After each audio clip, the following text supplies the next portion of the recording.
பிஸ்மில்லாஹிர் ரஹ்மானிர் ரஹீம் அல்ஹம்துலில்லாஹி ரப்பில் ஆலமீன் அர்-ரஹ்மானிர் ரஹீம் மாலிகி யௌமித்தீன் இய்யாக நஅ்புது வ இய்யாக நஸ்தஈன் இஹ்தினா ஸிராத்தல் முஸ்தகீம் ஸிராத்தல் லதீன அன்அம்த அலைஹிம் கைரில் மக்லூபி அலைஹிம் வலல்லாலின் ஆமீன் ஆமீன் ஆமீன் என்று சொல்லியிருக்கிறார்.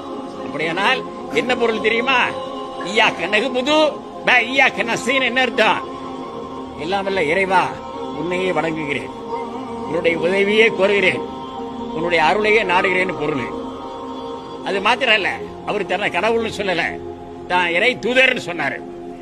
அஷ்ஹது அன்ன முஹம்மதன் அப்துஹு வ ரசூலுஹு லா இலாஹ இல்லல்லாஹு முஹம்மது ரசூலுல்லாஹ். நமச்சிவாய வாழ்க, நாதன் தாழ் வாழ்க, இமை பொழுதும் என் நெஞ்சில் நீங்காதான் தாழ் வாழ்க, ஆகமமாகி நின்றன்னிப்பான் தாழ் வாழ்க, ஏகன் அநேகன் இறைவனடி வாழ்க. என்னப்பா விளக்கன்னு கேட்டான் சுல்தான் முகமது புகாத்திர். சொன்னாரு, ஏகன் என்றால் இறைவன் ஒருவன். அப்படியா? குர்ஆன் கூட அதான் சொல்லுது. அல்லாஹ் ஒருத்தன் தான் குர்ஆன் சொல்லுது. சரியா சொல்றாரு? வேற என்ன சொன்னார்?